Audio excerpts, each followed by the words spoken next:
السلام عليكم ورحمة الله وبركاته. أهلا بكم حبايبي في مطبخكم قديم وجديد. ازيكم عاملين ايه؟ يا رب تكونوا في أحسن حال. النهاردة وزي ما انتوا شايفين معايا هنعمل الفطير. هعمله لكم بطريقة سهلة جدا. مش محتاجة منك أي مكان. دي بصراحة بالنسبة لي أسهل طريقة. هيطلع معاكي جميل جدا، مورق، مستوي طري. هيطلع معاكي زي ما انت بتحبي. هخلي الفطير بالنسبة لها صعب ومستتقلة ومش عارفة تعمله فين، هخليه لها سهل جدا جدا جدا. يا رب النهاردة يعجبكم الفيديو، ولو عجبكم ادعموني فيه باللايك والشير والاشتراك في القناة لحبايبي اللي لسه مشتركوش. ويلا بينا على المطبخ. زي ما انتوا شايفين معايا كده، اول حاجة معايا كده الدقيق زي ما انتوا شايفين، حوالي نص كيلو دقيق وبنخله قدامكم اهو عشان تعرفوا ان الدقيق لازم يتنخل لأي حاجة بتعمليها من المعجنات. خلاص كده نخلنا الدقيق بتاعنا. هنجيب بقى انا هنا عامله نص كيلو دقيق، فانا هجيب نص معلقه ملح، نص معلقه ملح صغيره مع معلقه سكر كبيره. المعلقه اللي معايا صغيره، فانا هتلاقوني بعاير اكتر من مره لانها صغيره قوي. كده معلقه سكر كبيره اهي، وبجيب اي شويه ميه ملهمش معيار يعني، بس ما تكتريش عشان احنا لسه مش عارفين هنعجن بقد ايه. نص كوبايه كده ولا كوبايه صغيره، وبتحاولي تدوبي فيهم السكر والملح كويس قوي قوي قوي. ليه بنعمل الخطوه دي؟ علشان يكون السكر والملح دايبين مع بعض كويس في الميه. شايفين بقى معايا؟ هحط، ويستحسن يا جماعه قبل ما انسى يكون الميه دافيه. هنا بقى مش دمع العين ولا حاجه، يعني مش فتره قوي، عادي ممكن تسخنيها عادي، لان هنا فطير وما فيهوش خميره، يعني مش هنخاف ان الخميره تفسد ولا حاجه. ممكن يبقى سخن عادي وبنعجن بيه عادي على قد ما ايدك يعني تتحمله. بنبدأ نعجن واحدة واحدة، ما اوعي تحط المية بتاعتك مرة واحدة. زي ما انتوا شايفين معايا كده، شايفين انا بدأت اقلب الدقيق كده وبدأت الم، وكل ما الم شوية احط شوية مية، كل ما الم شوية احط شوية مية، وهكذا لحد ما اخلص عجن خالص. ما تحطيش كمية المية بتاعتك مرة واحدة، علشان كده انا عمري ما حددت لكم كمية مية ابدا. لازم توصلي بشكل العجينة زي ما هتشوفي معايا. انا سرعت العجن اهو، وكل ما انا بعجن وبطول فترة العجن وبراحتي وبحط المية على مهلي، كل ما العجينة بتاعة الفطير بالذات بتكون معايا لها مطة حلوة وما بتتقطعش معايا. العجينة مش بتكون لينة قوي قوي لدرجة ان انا مش بعرف اسلك ايدي منها، ولا ناشفة قوي معايا زي ما انتوا شايفين. بتبقى ملزقة شوية بس بعرف اسلك ايدي منها، وبتلم نفسها زي ما انت شايفة كده، وبتلم العجين معاكي، فبتلاقيها بتتلم وزي الفل. بتعملي الحركة اللي احنا بنعملها دي، بتحفز الجلوتين ان هو يتفرز، وبتديك المطة برضو الحلوة. بعد كده هغطي عليها بقى واسيبها ترتاح كده شوية، وكل ما ريحتيها كل ما بقت معاكي حلوة. يعني افرضي ان انتي سبتيها ربع ساعة وجيتي تفرديها لقيتيها بتشد معاكي، سيبيها كمان ربع ساعة لحد ما تفرد معاكي وتبقى حلوة، وتلاقيها ماشية معاكي في الفرد.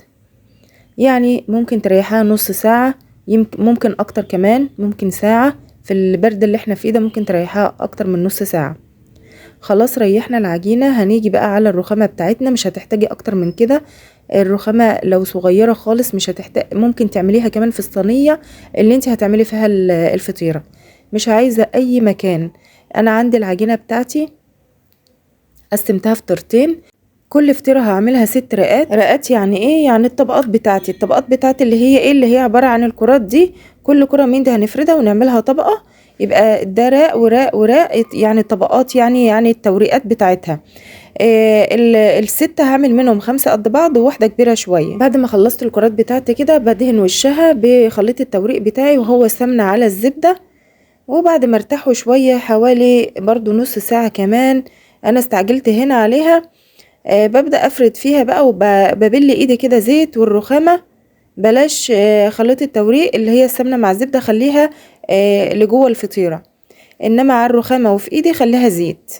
ببدأ افرد الكرات بتاعتي بقى كده على قد ما اقدر. ويا جماعة وانا بعمل الكرات اراعي حجم الصينية اللي انا هعمل بيها او حجم الفطيرة اللي انا عايزاه. عايزاها متوسطة بعمل الكرات بتاعتي زي ما انتم شايفين كده. عايزاها كبيرة بكبر شوية الكرات. ببدأ افرد زي ما انتوا شايفين، كل ما ريحت العجينة كل ما ريحتك في الفرد بتاعها. ما بفردش في حتة كبيرة خالص ابدا. لو انت عايزة كمان تفردها في قلب الصينية اللي انت هتعملي فيها افرديها. شايفين هنا انا كنت بجرب ان انا ابقى زي الفطاطري يعني، وعايزه اعمل الفطيره زي فشلت فشل ذريع. المهم فردتهم وبحطهم في قلب، بحطهم الطبقات بتاعتي دي بحطها فوق بعضها زي ما انتم شايفين. بين كل طبقه والتانية بحط خليط التوريق بتاعنا اللي هو السمنه والزبده.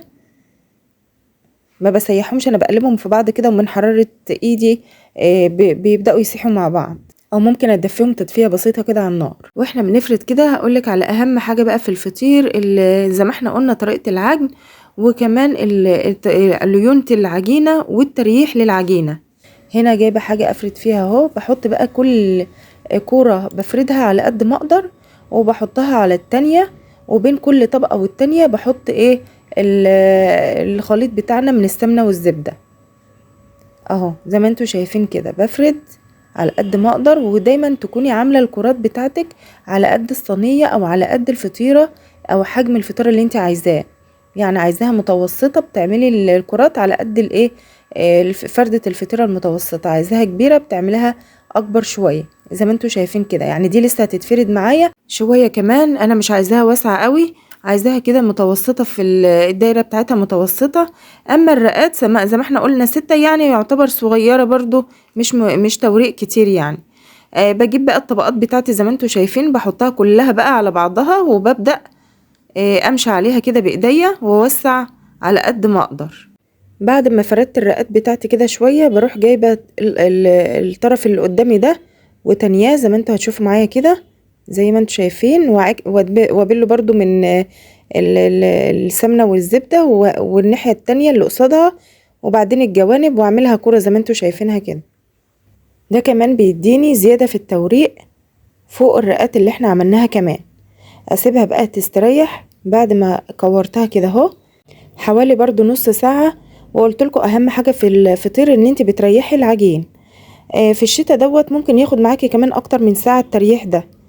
بس خلاص هنسيبها تستريح بقى براحتها، واسخن الفرن قوي قوي قوي على اعلى حاجة عندي. بما ان انا بعمل في فرن المطبخ مش في الفرن البلدي، فبسيبه يسخن خالص. بعد كده علشان تطلع الفطيرة معاكي حلوة، هقولك على سر برضو. ساعات بنعمله كده ان احنا نسخن الصينية بتاعتنا شوية قبل ما احط فيها الفطيرة. ببدأ افردها بقى بالراحة كده على الوسع اللي انا عايزاه. وطبعا الفرن بتاعنا يكون سخن، بسخنه اكتر كمان من نص ساعة، سخن قوي على اعلى درجة حرارة. بس بقى تريح برضو في الصينية شوية بعد ما بططتها. وبعد كده بناخدها على الفرن. لو انت بتعملي في فرن البوتاجاز زي كده، بتحطيها على الصاجة اللي تحت زي ما انت شايفة معايا في الاول، اول 5 دقايق، وبتقفلي عليها. بعد كده بعد ال5 دقايق بترفعيها فوق زي ما انت شايفة معايا كده اهو، وبتسيبيها تكمل سواها لحد ما تستوي. شايفة بسم الله ما شاء الله قبت اهي زي الفل. بعد كده ممكن تولعي عليها الشواية بالراحة خالص كده لحد ما تبقى معاكي بالجمال ده. ممكن تحطي على وشها بقى حتة زبدة، سمنة بلدي، قشطة، اللي انت عايزاه. بتسيبيها بقى لحد ما تبرد وتغطيها عشان ما تنشفش معاكي. وانا عملت التانية بقى زيها كده بالظبط ونفس الخطوات، وطلعوا معايا الاتنين جمال جدا. زي ما انت عايزة من تحت، شايفة مستوية ازاي من تحت، زي ما انت عايزة درجة التحمير بتاعها بقى. عايزاها مقرمشة قوي، عايزاها طلع نص سوا، زي ما انت عايزة بتسويها زي ما انت عايزة. ما بتتأخرش في الفرن، خلي بالك هي ربع ساعة مش اكتر من كده. لو فرنك مش عالي مش هتنفع مع الفطير، عايز فرن عالي. او لو انت حطيتيها زي ما احنا قلنا من تحت وبعدين طلعتها فوق هيبقى كويس. بس علي بقى على اخر حاجة. هنشوف معايا الفطير اهو.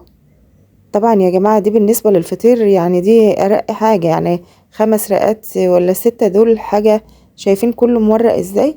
مفيش واحدة لازقة في التانية اهي، مع انهم رقات بسيطة يعني مش كتير.